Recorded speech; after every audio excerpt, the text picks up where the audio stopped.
وَقُلْ جَاءَ الْحَقُّ وَزَهَقَ الْبَاطِلُ إِنَّ الْبَاطِلَ كَانَ زَهُوقًا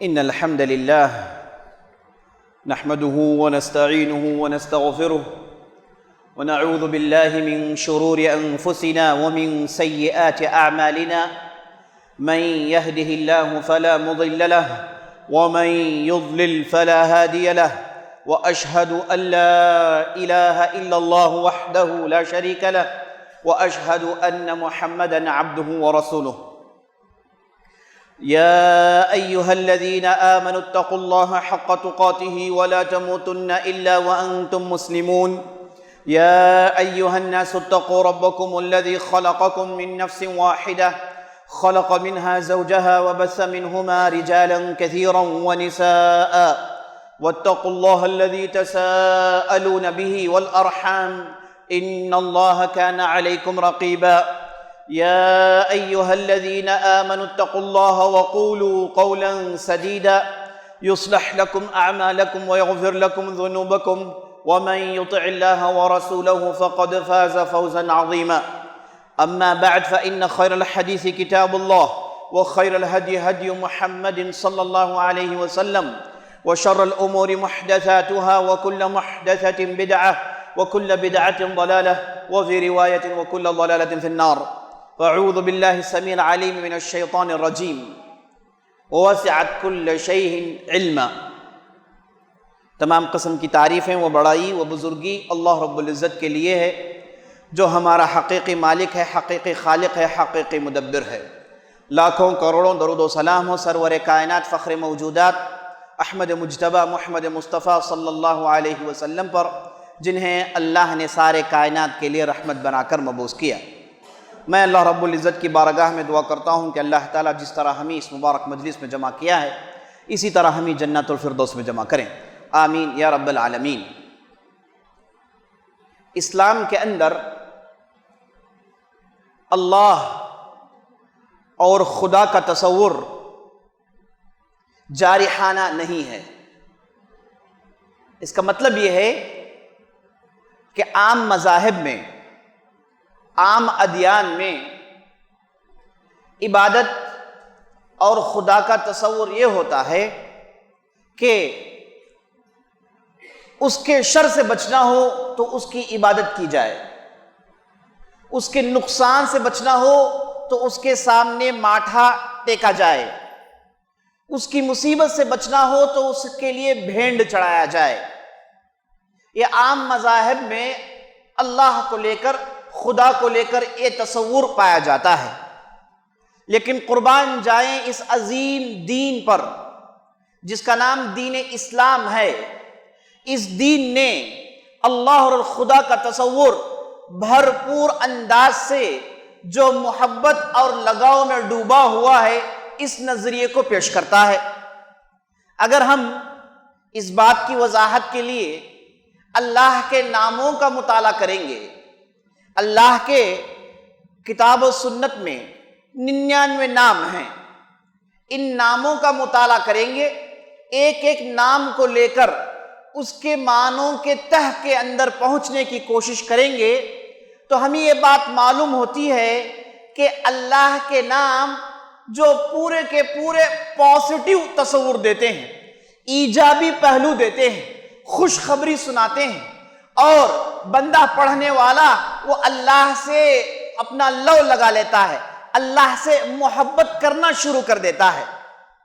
اللہ اور بندے کا تعلق محبت پر مبنی ہے. اللہ اور بندے کا رشتہ اللہ سے لگاؤ پر مبنی ہے. نہ کہ صرف اللہ سے ڈر، بلکہ اللہ سے محبت اس سے بڑی عبادت ہے. اسی لیے اہل علم نے کہا کہ اللہ اور بندے کے تعلقات 3 پلرز پر کھڑے ہوئے ہیں. 3 پلرز ہیں جس میں بندہ اپنے رب سے تعلق قائم کرتا ہے، بندہ اپنے اللہ سے کمیونیکیٹ کرتا ہے. بندے اور اللہ کے درمیان کے رشتے ان 3 پلرز پہ کھڑے ہوئے ہیں. پہلا پلر اللہ کی محبت. بندہ اور اللہ یہ دونوں کا رشتہ محبت کا رشتہ ہے. نمبر 2، بندہ اور اللہ کا رشتہ خوف پر مبنی ہے، ڈر پر مبنی ہے، بندہ اللہ سے ڈرتا ہے۔ اور نمبر 3 پلر اللہ کے اوپر اچھی امید پر مبنی ہے۔ اللہ کا ڈر، اللہ کی محبت اور اللہ پر امید، یہ 3 پلرز ہیں جس کی بنیاد پر بندہ اللہ سے تعلق قائم کرتا ہے۔ وہ جہاں اللہ سے ڈرتا ہے، جہاں وہ اللہ سے امید رکھتا ہے، اس سے کئی درجے زیادہ وہ اللہ سے محبت کرتا ہے، اور اللہ بندوں سے محبت کرتا ہے۔ یہ اللہ جس کی یہ ساری کائنات ہے، یہ سارا کہکشاں ہے، یہ جو سیارے ہم آسمان میں دیکھتے ہیں، اس کا مالک ایک اللہ ہے۔ یہ جو ستارے ہم جو آسمان میں دیکھتے ہیں، اس کا مالک ایک اللہ ہے۔ یہ ساری کائنات جس کی مخلوقات کی کوئی گنتی نہیں، جس کی طاقت کی کوئی گنتی نہیں، یہ سب مخلوقات کا ایک اللہ مالک ہے۔ اللہ کی مخلوقات میں بندوں کی حیثیت، ہم انسان کی حیثیت کچھ ہے ہی نہیں، کچھ ہے ہی نہیں۔ ہم جیسے ان گنت مخلوقات کو اللہ نے بنایا ہے۔ یہ جو سیارے، یہ جو زمین جس میں ہم رہتے ہیں، ایسے کروڑہا زمین ہے جس کا وہ مالک ہے۔ اب اس زمین میں مٹھی بھر ہم ہیں انسان، ان پر اللہ کا رحم و کرم اتنا کہ نبی صلی اللہ علیہ وسلم ایک حدیث میں ارشاد فرماتے ہیں، بندہ اور اللہ بندے پر محبت کرتا ہے 70 درجے زیادہ اس ماں سے جو اپنے بچے سے محبت کرتی ہے۔ یہ ایک ماں اپنے بچے سے جتنا محبت کرتی ہے، اس سے 70 گنا زیادہ اللہ بندوں سے محبت کرتا ہے۔ اللہ سبحانہ وتعالیٰ نے قرآن میں جا بجا یہ ارشاد فرمایا ہے، ان اللہ یحب المؤمنین، اللہ مومنین سے محبت کرتا ہے۔ ان اللہ یحب المحسنین، اللہ احسان کرنے والوں سے محبت کرتا ہے۔ ان اللہ یحب المتقین، اللہ تقوی اختیار کرنے والوں سے محبت کرتا ہے۔ بندہ اللہ سے محبت کی بات نہیں چل رہی ہے، یہاں پر بات چل رہی ہے کہ اللہ بندوں سے محبت کرتا ہے۔ یہ اسلامی تصور ہے عزیز ساتھیو۔ اسلام بندوں کا تعلق اللہ سے محبت پر قائم کرتا ہے۔ ہاں، دوسرے درجے میں ڈر ہے، محبت کے ساتھ ساتھ ڈر کا ہونا ضروری ہے۔ یہ نہیں کہ آدمی محبت میں رہے اور اللہ کے قاعدے قانون سے دور ہو جائے، اللہ کے بتائے ہوئے اوامر و نواہی سے دور ہو جائے، نہیں، ڈرنا بھی اس کے لیے ضروری ہے، اور ساتھ ساتھ اللہ سے اچھی امید رکھنا بھی اس کے لیے ضروری ہے۔ لیکن ان 3 پلرز میں جو پہلا پلر ہے، محبت کی بنیاد ڈالنے والا ہے، یہ ہے تعلق بندے اور اللہ کے۔ اسے ہمیں اچھی طریقے سے سمجھ لینا چاہیے۔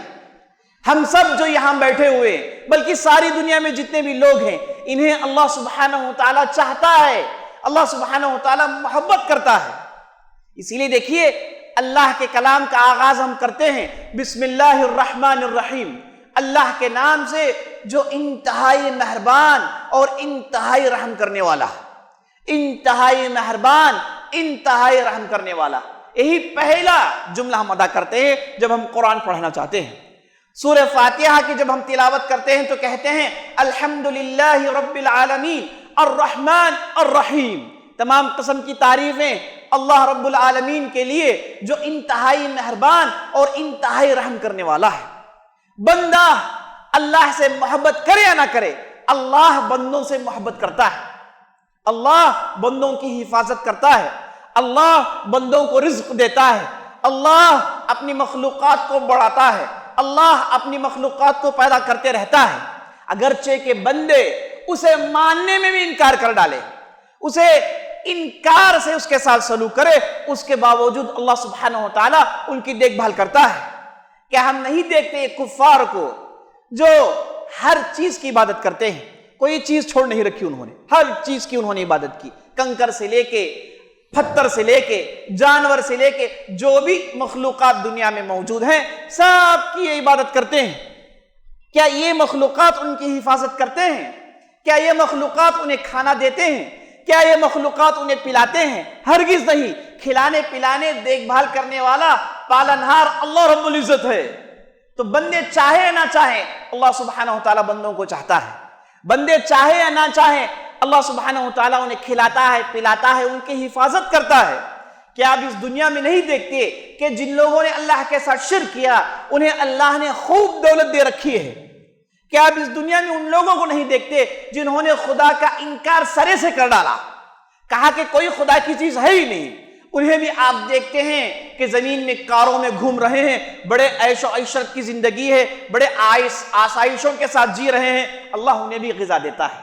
یہ سب سے بڑی دلیل اس کی ہے کہ اللہ چاہتا ہے کہ بندے اس کے جنت میں جائیں، اللہ چاہتا ہے کہ اس کے بندے وہ عذاب سے بچ جائیں، اللہ بندوں کو چاہتا ہے۔ اسی لیے اللہ نے قرآن کے اندر جہاں مومنین کو بلایا، وہاں پر اللہ نے لگ بھگ 30 سے زائد مواقعوں پر اللہ نے ساری انسانیت کو بلایا ہے۔ یا ایھا الناس، یا ایھا الناس، یہ قرآن میں آپ پڑھیں گے تو جا بجا ان جملوں کو پڑھتے رہیں گے آپ۔ اللہ اکبر۔ تو اللہ سبحانہ و تعالیٰ بندوں سے محبت کرتا ہے اور بندوں پر اپنی نعمت اور رحمت نچھاور کرنا چاہتا ہے، لیکن ہم بندے اتنے نافرمان اور اتنے روکردان کہ اللہ سبحانہ و تعالیٰ کی ان تمام نعمتیں دیکھنے کے باوجود ہمیں صرف جو چیزیں نہیں ملتی اس پر ہماری نظر رہتی ہے۔ ہمیں جو چیزیں نہیں ملی کہتے ہیں کہ فلاں کو چیز مل گئی، مجھے چیز کیوں نہیں ملی؟ ہم تو ناشکر کے ناشکر ہیں، اور اللہ سبحانہ و تعالیٰ ناشکروں کو بھی دیتے رہتا ہے۔ لیکن اللہ نے قرآن کے اندر قاعدہ یہ سنایا، وَلَئِن شَكَرْتُمْ لَأَزِيدَنَّكُمْ، اگر تم لوگ شکریہ ادا کرتے رہو گے تو ہم تمہیں نعمتوں پر نعمتیں دیتے جائیں گے، اس میں اضافت کرتے جائیں گے۔ افسوس کہ ہم بندوں نے اللہ کے ساتھ ٹھیک سے سلوک نہیں کیا، افسوس کہ ہم نے اپنی نعمتوں پر نظر نہیں ڈالے، بلکہ جن چیزوں کو ہمیں نہیں ملی ہے ان چیزوں پر ہماری نظر ہوتی ہے۔ ہم میں سے کتنے ہیں انہوں نے اپنی آنکھوں پر اللہ کے لیے شکریہ ادا کیا ہو؟ کتنے ایسے ہیں ان کے آنکھیں نہیں ہیں، ہمیں اللہ نے آنکھیں دی ہیں؟ کتنے ایسے ہیں انہیں اللہ نے ایک ہی آنکھ دی ہے؟ کتنے ایسے ہیں جن کے جسم میں ان کے پیر نہیں ہیں؟ کتنے ایسے ہیں ان کے جسم میں ان کے ہاتھ نہیں ہیں؟ کتنے ایسے ہیں جو پاگل ہیں؟ کتنے ایسے ہیں جو آدھے پاگل ہیں؟ کتنے ایسے ہیں جو پرسنٹیج ان کا پاگل کا ہے؟ کتنے ایسے ہیں جو سینکڑوں ہیں؟ کتنے ایسے ہیں جنہیں اللہ نے کامل عقل دی ہے؟ کیا ہم اس عقل پر غور کر کے اللہ کے ہاں شکریہ بجا نہ لائیں؟ کیا ہم اس جسم پر غور کر کے اللہ کے بارگاہ میں اپنے ماتھے کو نہ ٹیکیں؟ کیا ہم ہمارے جسم کے اندر جو تبدیلیاں ہوتی رہتی ہیں ان پر غور کر کے اللہ کے یہاں نماز نہ پڑھیں؟ کیا ہم اپنے جسم کے اندر جو غلط چیزیں بنتی ہیں، جو زہریلی چیزیں بنتی ہیں، اللہ سبحانہ و تعالیٰ انہیں جسم سے نکال دیتا ہے، ان پر غور کر کے کیا اللہ کے راہ میں ہم صدقہ نہ کریں؟ عزیز ساتھیو، ہم انسان ہمیشہ اللہ کی نافرمانی کا مظاہرہ کیے ہیں، لیکن مومن ہونے کے باوجود، مسلمان ہونے کے باوجود یہ ناشکری پن اور یہ اللہ کی نعمتوں سے لامبالہ پن، عزیز ساتھیو، یہ بڑے عذاب لے کر آنے والی چیز ہے۔ اس لیے ہم اور آپ کو سب سے پہلے ان چیزوں پر غور کریں جنہیں اللہ نے ہمیں دیا ہے، ان نعمتوں پر غور کریں کہ اللہ نے جسے ہمیں دیا ہے، اور اس کے بعد اللہ سبحانہ و تعالیٰ کے ہاں شکریہ بجا لائے اور اپنے غلطیوں کا اعتراف کریں۔ میں آج آپ کے سامنے ایک بہترین حدیث پیش کر رہا ہوں جس میں اللہ نے اپنی نعمتوں کو گن گن کے بندوں کو سنایا اور بندوں سے کہا کہ ہم تمہیں معاف کرتے ہیں، ہم تمہیں دینے کے لیے تیار ہیں۔ یہ حدیث قدسی روایت کرنے والے ابو ذر غفاری رحمۃ اللہ علیہ۔ حدیث کی دو قسمیں ہیں، ایک ہے حدیث اور ایک ہے حدیث قدسی۔ حدیث قدسی اس حدیث کو کہتے ہیں جس میں الفاظ نبی صلی اللہ علیہ وسلم کے ہوں گے لیکن پیغام اللہ کے طرف سے دیا جائے گا۔ عام حدیثوں میں پیغام الفاظ نبی صلی اللہ علیہ وسلم کے ہوتے ہیں۔ تمام حدیث کے مجموعے میں محدثین نے کہا 150 ایسی حدیثیں ہیں جو صحیح حدیثیں ہیں۔ ان حدیثوں میں سے ایک حدیث میں آپ کی خدمت میں پیش کرنے کی سعادت حاصل کرنا چاہتا ہوں۔ ابو ذر غفاری رضی اللہ عنہ ارشاد فرماتے ہیں کہ نبی صلی اللہ علیہ وسلم نے روایت کیا اللہ کی طرف سے، اور اللہ نے کہا یا عبادی انی حرمت علیکم الظلم فجعلته محرما بینکم فلا تظالموا۔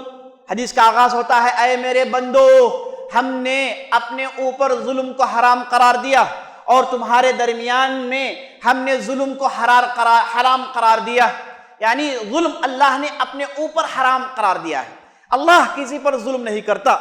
یا عبادی انی حرمت الظلم علی نفسی وجعلته محرما بینکم فلا تظالموا۔ اللہ نے اپنے اوپر ظلم حرام قرار دیا. اللہ ظلم نہیں کرتا. اللہ نے قرآن میں ایک دوسری جگہ ارشاد فرمایا وَمَا اللَّهُ بِظَلَّامٍ لِّلْعَبِيدِ. اللہ سبحانہ وتعالی بندوں پر ظلم نہیں کرتا, ذرا برابر بھی ظلم نہیں کرتا. انہیں جو حق ملنا ہے وہ مل کے رہتا ہے, ان کی محنت رائے گاہ نہیں جاتی. تو آگے سنیے حدیث میں اللہ کیا کہتا ہے. اللہ نے کہا کہ میں نے ظلم کو اپنے اوپر حرام قرار دیا, تم بھی آپس میں ظلم مت کرو, تمہارے لیے بھی میں نے ظلم کو حرام قرار دیا ہے. اور ظلم ایک بہت بڑی غلطی ہے. نبی صلی اللہ علیہ وسلم نے ایک دوسری حدیث میں ارشاد فرمایا الظلم ظلمات یوم القیامہ. ظلم کرنا زمین میں قیامت کے دن تاریکیاں لے کر آئے گا. قیامت کے دن اندھیریاں ہوں گی, ظالم کے سامنے روشنی نہیں ہوگی بلکہ اس کے لیے اندھیریاں ہوگی. جب وہ پل صراط میں چل رہا ہوگا, جب اسے روشنی کی ضرورت پڑے گی وہاں اس کے لیے تاریکی ہوگی, پیر پھسل کے سیدھے جہنم کے اندر گرے گا. اسی لیے نبی صلی اللہ علیہ وسلم نے کہا الظلم ظلمات, ظلم کرنا قیامت کے دن تاریکیاں اندھیریاں لے کر آئے گا. تو آگے سنیے نبی صلی اللہ علیہ وسلم ارشاد فرماتے ہیں کہ اللہ کہتا ہے یا عبادی انکم ضالون کلکم ضالون فاستہدونی اہدکم. اے بندو تم پورے گمراہ ہو, اے میرے بندو تم پورے راستے بھٹکے ہوئے ہو, تم میں سے کوئی ہدایت پر نہیں. ہدایت میرے پاس ہے, لہٰذا ہدایت میرے پاس مانگو. ہدایت میرے پاس ہے, میں ہدایت دیتا ہوں. دلوں کو بدلنا یہ اللہ کا کام ہے. آپ صلی اللہ علیہ وسلم کے چہیتے چچا ابو طالب, جنہوں نے دعوت اسلام کے لیے سب کچھ کیا لیکن دعوت اسلام قبول نہیں کیا, اللہ نے ان کے دل کو نہیں پھیرا, وہ کافر مرتے ہیں.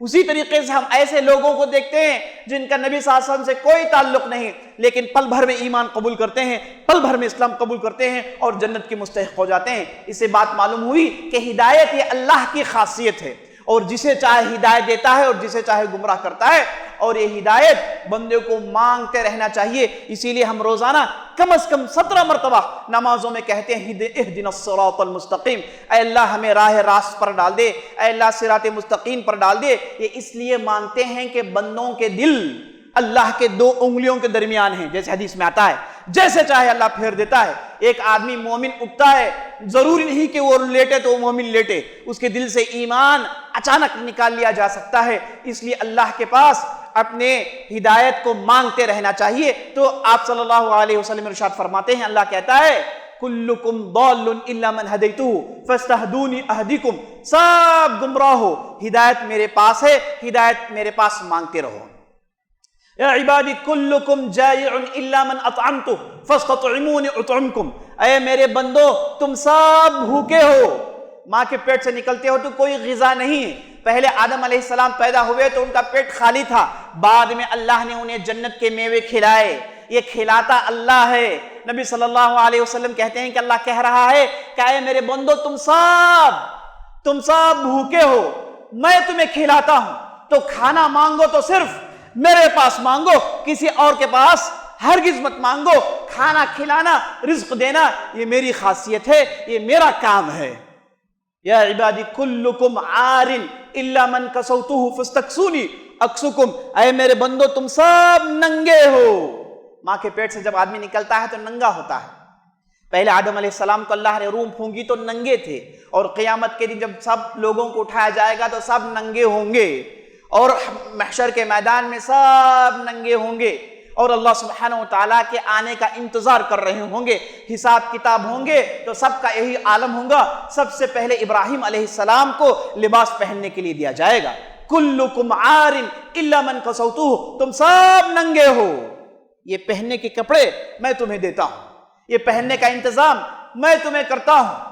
اگر زمین میں بعض کیڑے پیدا نہ ہو تو یاد رکھ لے کاٹن نہیں بنتا, بعض قسم کے جانور پیدا نہ ہو تو وہ دھاگے نہیں بنتے جس سے یہ لباس بنائے جاتے ہیں. اللہ اکبر. اللہ کہتا ہے کہ تم سب ننگے ہو, میں تمہیں پہناتا ہوں, تو لہٰذا تم کپڑے میرے پاس مانگو. اس کے بعد دیکھیے اللہ کہتا ہے یا عبادی انکم تخطئون باللیل والنہار وانا اغفر الذنوب جميعا فاستغفرونی اغفر لکم. اے میرے بندو تم رات دن غلطیاں کرتے ہو. اللہ اکبر. اے میرے بندو تم رات دن گناہ کرتے ہو. کتنی حقیقت کی بات ہے. گناہ جس میں ہم غوطے مار رہے ہیں, گناہ ہم کر نہیں رہے ہیں اس ماحول میں,